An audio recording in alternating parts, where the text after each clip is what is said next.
सकते हैं कि टेढ़े मेढ़े रास्ते से बिल्कुल जंगलों के बीच से हमारी गाड़ी चल रही है और इसी तरीके से चलते रहेंगे।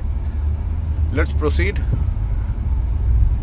आ गया है और सामने ही मुझे एक गणेश जी का मंदिर दिखाई दे रहा है, उसमें प्रवेश ज़रूर करेंगे। और ये है, यहाँ पर गाड़ी को रख देना है और उसके बाद आगे प्रस्थान करेंगे।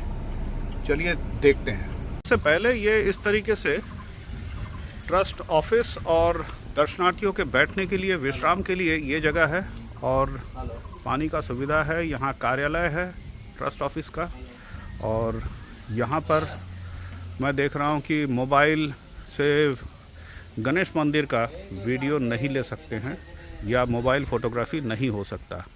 दूर से खड़े होकर के जो कुछ भी मिलता है मुझे उसको लेंगे। ओम श्री गणेशाय नमः। ये है गणेश जी। चलते जितना कवर कर सकता हूँ उतना करूँगा। तो ये है गणेश जी का मूर्ति और गणेश जी को इस प्रकार आप देख सकते हैं। ओम गणेशाय नमः। चलिए, और ये बिल्कुल जंगल का इलाका है और इसके ऊपर से अब चलना शुरू करेंगे। चलिए,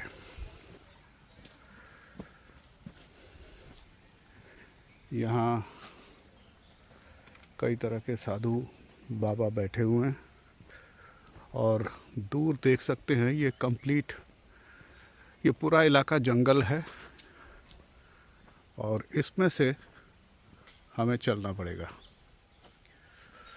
बिल्कुल नैसर्गिक प्राकृतिक जगह है और यहाँ भीमा शंकर जी का अवतरित होना बताया जाता है। यात्रा पैदल चलते चलते आपको ये भी बता दें कि भीमेश्वर द्वादश ज्योतिर्लिंग नाम से ये जगह मुख्यतः डाकिनी हिल्स या कहें कि डाइनी पहाड़ ये भी कहा जाता है, यहाँ स्थित है। ये जो हिल आप देख रहे हैं, ये हिल डाकिनी हिल्स या डाइनी पहाड़ जो है इसके नाम से विख्यात है। और इसके साथ ही आपको आगे का भी कहानी बताता हूँ। और ये पामोही गुवाहाटी में स्थित है। और आगे बताते चले कि ये बिल्कुल दीपौर बील नाम से एक जगह है, जो कि दीपौर बील मतलब द्वीप जो है ये आइलैंड को कहते हैं और बील यानी कि तालाब। ये बहुत बड़ा एक झील है, उसके बीच में कई सारे द्वीप हैं यानी आइलैंड, और उसके पास ही मौजूद है। और ये कथा यहाँ पे इस तरीके से प्रचलित है कि शिव जी ने यहाँ पे अपना रूप धारण करके यहाँ अवतरित हुए थे, ख़ास तौर पे भीमासुर का वध करने के लिए। और क्यों कि भीमासुर को अहंकारवश उनके शिव जी के जितने भी अनुयायी भक्त हैं उनको प्रताड़ित करते थे। और इसके एग्जैक्ट लोकेशन के लिए भी एक और बहुत ही वितर्कित बात कहा गया है कि हालांकि भीमा शंकर जो है ये पुणे में अवस्थित है ऐसा कहा जाता है, परंतु यहाँ के लोग जो है इस स्थान को भीमा शंकर के नाम से जानते हैं। वो क्यों?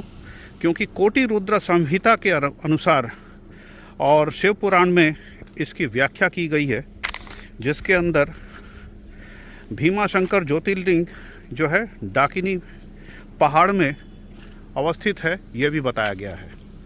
तो इस वजह से यहाँ पे एक बिलीफ है कि द्वादश ज्योतिर्लिंग भीमा शंकर धाम जो है यहाँ स्थित है।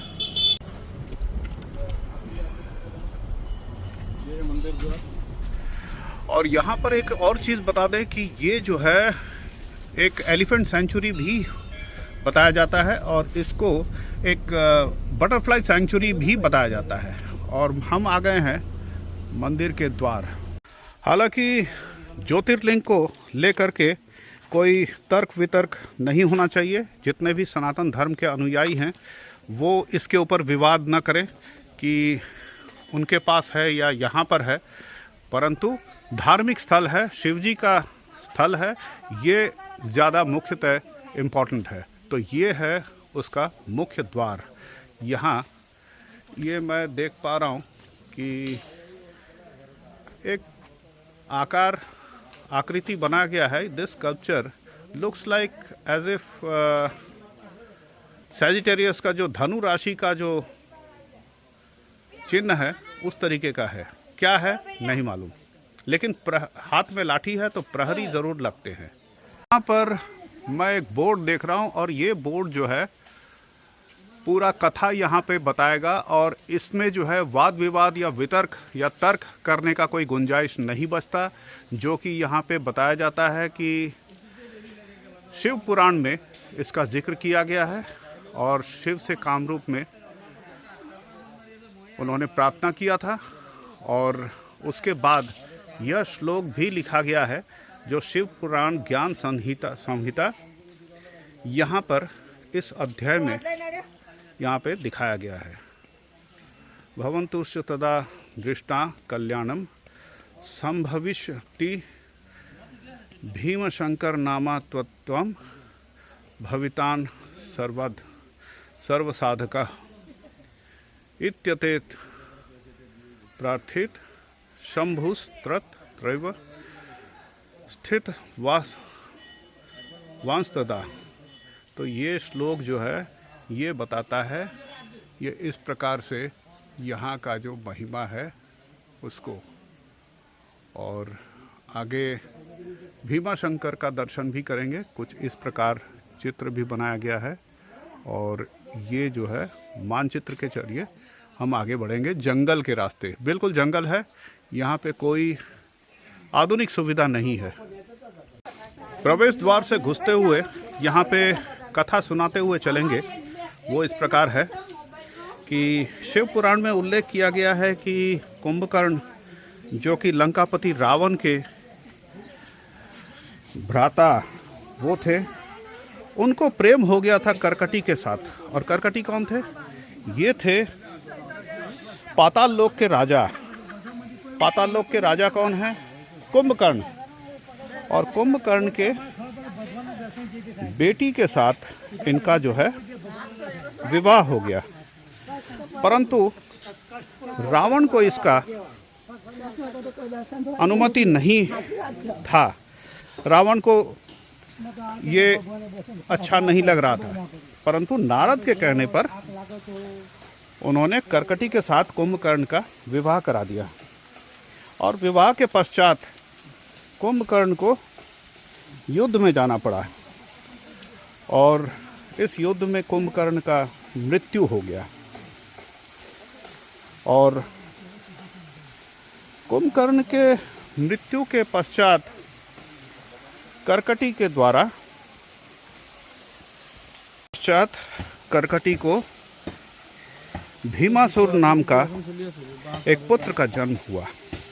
तो भीमासुर ने ब्रह्मा जी का तप किया और ब्रह्मा जी का तप करके उन्होंने वरदान मांगा और इस वरदान से उनको इच्छा मृत्यु, यानी उन्हें कोई पराजित नहीं कर सकता, कोई मृत्यु दंड नहीं दे सकता, ऐसा उनको वरदान मिला।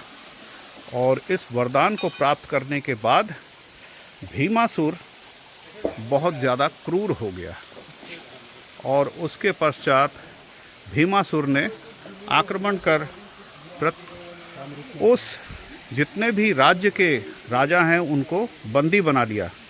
और उसी दौरान कामरूप के राजा प्रियधर्मन उनको उनके पत्नी के साथ कामरूपेश्वर नाम बताया जाता है, तो उनका उन्होंने बंदी बनाया और प्रियधर्मन ने उसके पश्चात भगवान शिव का आराधना किया। और भगवान शिव का आराधना करते हुए शिव जी उन्हें वरदान दिया। और जब पूछा गया कि क्या चाहते हैं, तो उन्होंने भीमासुर का वध के लिए आग्रह किया। उनके भक्ति से प्रेरित होकर के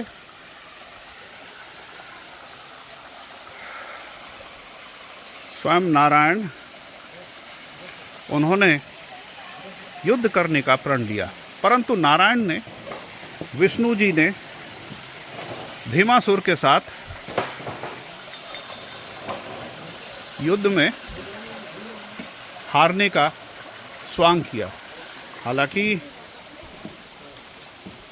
वो पराजित तो कर देते, परंतु ब्रह्मा जी को क्रोधित नहीं करना चाहते हैं, इस वजह से क्योंकि ब्रह्मा जी ने उन्हें वर दिया था इस तरीके का एक शक्ति का।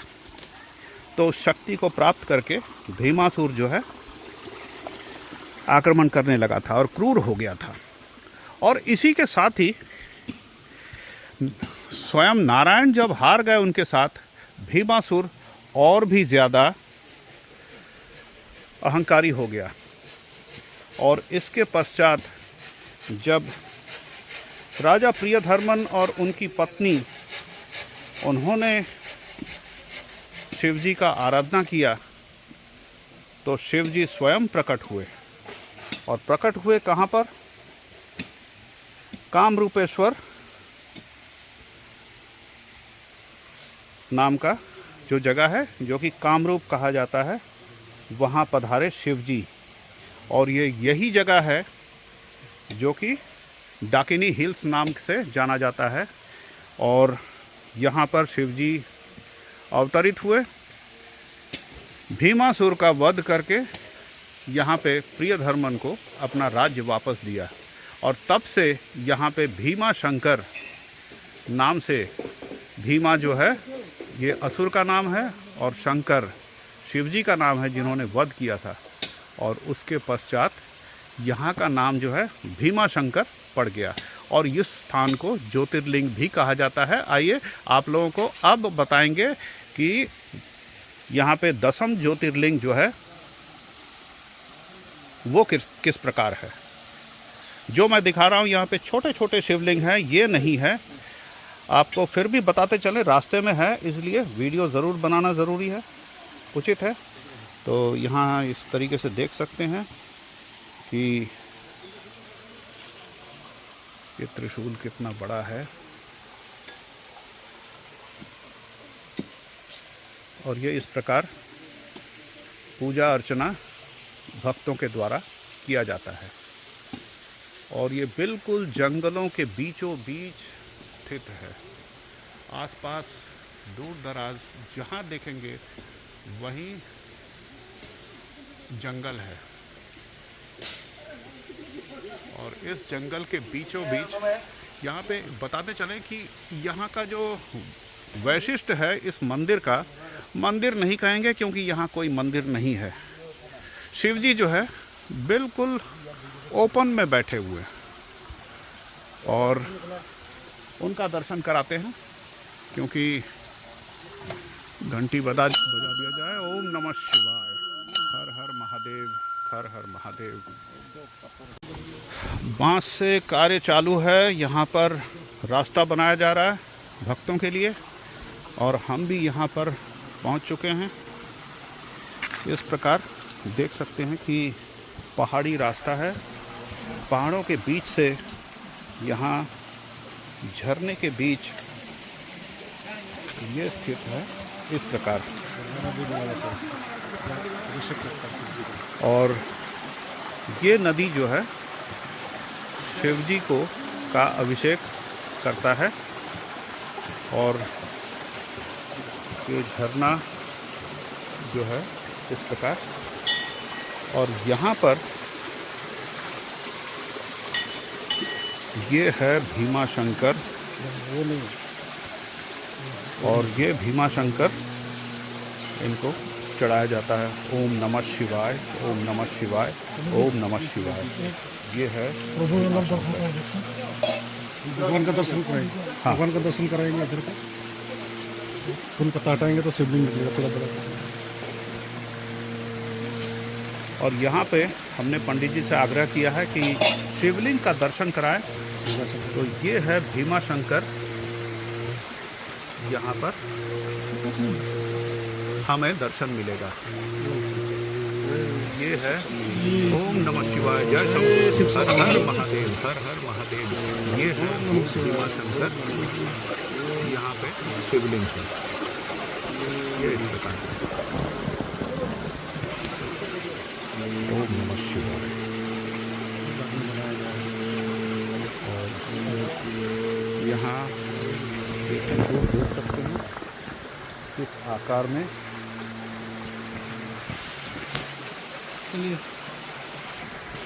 व्यस्त हैं। और यहाँ पर जो है ये शिवलिंग का दर्शन हमने कर लिया।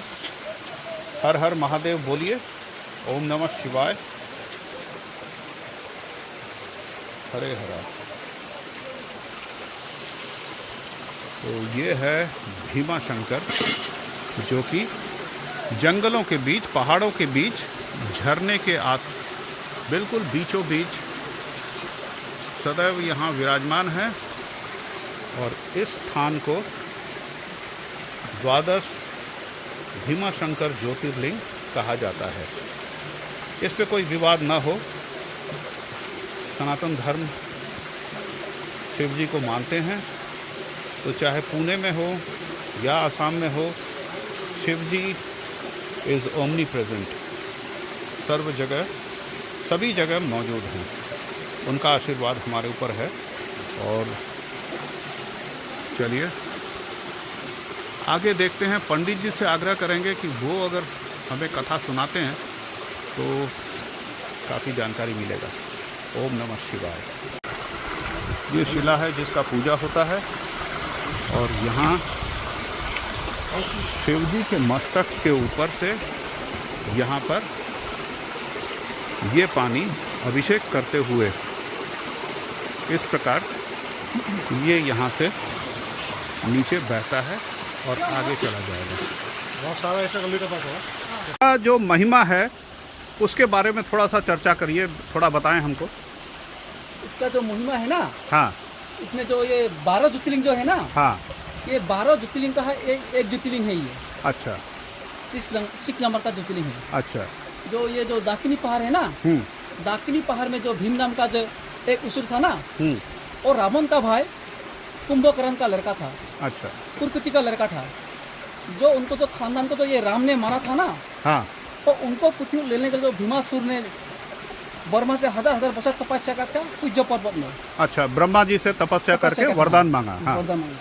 उसके बाद जब उसको बर्मा से वरदान लाभ मिल गया है ना, वो भीमासुर ने देव देवता को, ऋषि मुनि को बहुत यहाँ में अत्याचार कर रहा था। उसके बाद कामदेव और दक्षिणा देवी को यहाँ में बंदी करके रखा था भीमासुर ने जी। उसके बाद कामदेव और दक्षिणा में बंदी हला में ये ज्योतिर्लिंग बना के ओम नमः शिवाय तब था। उसके बाद भीमासुर ने सूर्य पर्वत के आके बोला था, हे कामदेव, मैं तो आपका हमें बंदी हाला में रखा, तू मुझसे या तुझसे बगैर हमें किसकी पूजा कर रहा है? कामदेव ने बोला था शिव को। अच्छा। उसके बाद भीमासुर का तो गुस्सा हो जाता है, मैं तुमका हमें बंदी हाला में रखा और तुम हमें शिव को पूजा कर रहा है, अब ये ओम नमः शिवाय बंद करो, नहीं तो ये ज्योतिर्लिंग तोड़ दीजिए। कामदेव ने बोला था, ये ज्योतिर्लिंग भी नहीं तोड़ेगा, ओम नमः शिवाय बंद नहीं करेगा, ये हमें स्वयं महादेव प्रकट है। उसके बाद तो भीमासुर और गुस्सा हो जाता है, ठीक है तू मेरा बात नहीं मानेगा तो आप जिस देवता का पूजा किया है ना, वो देवता का बुलाइए, हम आपके यहाँ मरने का तैयार हो गया है। जब भीमासुर ने उसको तुरंत जब कामदेव को फेंक दिया ना, तो यहाँ में स्वयं महादेव प्रकट होकर भीमासुर को मार दिया था। अच्छा। उसके बाद महादेव का सर पर लड़ा हुआ था भीमासुर को। उसके बाद नारद इंद्र ऋषि मुनि ने आके बोला था, हे महादेव, ये उसको तो बर्मा से वरदान मिला हुआ है ना, उनको तो अब नहीं बचेगा, उनको तो क्या उपाय होगा? महादेव ने बोला था, उनको उपाय है, आप लोग माता गंगा का हवन करिए। उसके बाद महादेव का वाणी सुन करके नारद इंद्र ऋषि मुनि ने माता गंगा का आह्वान किया था। तो उसी दिन से माता गंगा आके ये भीमासुर का शरीर के ऊपर जाएगा। ये भीमासुर का शरीर है, थोड़ा आम है ये तो अच्छा, ये बीच में ना, हाँ, ये भीमासुर का शरीर थोड़ा आम है। अच्छा। उसका माता गंगा आके भीमासुर का थोड़ा शरीर अंग कर रख गया है। अच्छा, ये गंगा जी जो है इनका अभिषेक करते हैं। हाँ। उसके बाद भीमासुर ने बोला था, हे महादेव, मेरा तो यह भूत भूल गया था, आप तो इतनी शक्तिशाली था, मैं भी नहीं जानता था। अब मुझे हमें क्षमा कर दीजिए। हम आपके शरण के लिए, भक्तों के लिए, कल्याण के लिए हमें भीमा शंकर ज्योतिर्लिंग से हमें विराजमान होकर रहेंगे बोले। इसके जो ये 12 ज्योतिर्लिंग जो है ना, अच्छा ये 6 नंबर का ज्योतिर्लिंग। अच्छा, तो ये है कथा जो पंडित जी से हम लोगों ने सुना है। और यहाँ भीमा शंकर जो शिव जी हैं वो विराजमान इस जगह में है। तो चलिए इसी के साथ वीडियो को यहाँ समाप्त करते हैं। कथा में आपने सुना कि भीमासुर का वध करने के बाद उनके जो अवशेष हैं वो यही 3 पत्थर है, जो कि मतलब यहाँ पे ये मान्यता है। और उसको उद्धार करने के लिए गंगा जी स्वयं उनको जो है उद्धार कर दिया। और ये है ज्योतिर्लिंग, यहाँ भीमाशंकर अवतरित हुआ। भीमाशंकर दर्शन समाप्त हुआ और इस दर्शन के बाद अभी बज रहे हैं तकरीबन 4 के आसपास। 4 नहीं हुआ होगा, लेकिन भीड़ देखिए इस जंगल के अंदर इतने हैं और अभी भी दर्शनार्थी आ रहे हैं ऊपर से। और इसी प्रकार चलता रहेगा। और आगे शिवरात्रि आ रहा है तो उसकी भी तैयारी हो रही है। ये जो बांस लगाया हुआ है ये शिवरात्रि की तैयारी है। और ये है वो जगह जहाँ पे हवन कुंड है और इस हवन कुंड में यज्ञ होता है और भारी पैमाने पे यहाँ पे फुटफॉल होता है। और दर्शनार्थी जो है बहुत दूर दराज जगहों से आते हैं। और ये बताता चलूँ कि यहाँ पर ये जो दिखा रहा हूँ मैं, ये पेड़ है रुद्राक्ष का। दुर्लभ है लेकिन है। ये है वो पेड़, देख सकते हैं। ओम नमः शिवाय। वैसे तो ये झरने का पानी अभी सूख रहा है, लेकिन कल कल करके बह भी रहा है। लेकिन बरसात के समय में ख़ास तौर पे ये बहुत तीव्र गति से यहाँ पे पानी का प्रवाह होता है। और नीचे जा कर के यदि मैं बताता हूँ तो ये कुछ इस प्रकार से पानी के भीतर से जाना पड़ता है। और शिवलिंग जो है ये पानी के भीतर समा जाता है।